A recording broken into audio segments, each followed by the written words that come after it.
天气越来越冷了，那今天来一碗暖乎乎的红豆圆子羹。150克红豆提前泡1晚，这样会减少煮制的时间。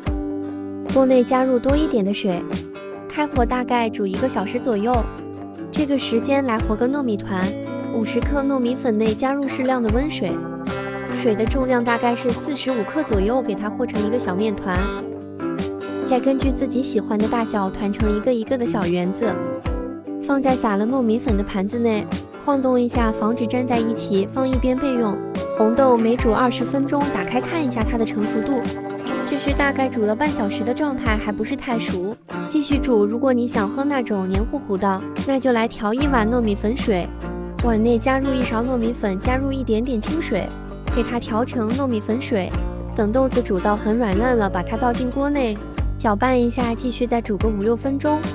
如果喜欢吃甜味的，出锅之前加入适量的冰糖或者是红糖，再煮个2-3分钟，关火，再把刚才搓好的小圆子下入开水锅中，搅拌一下，防止粘在一起。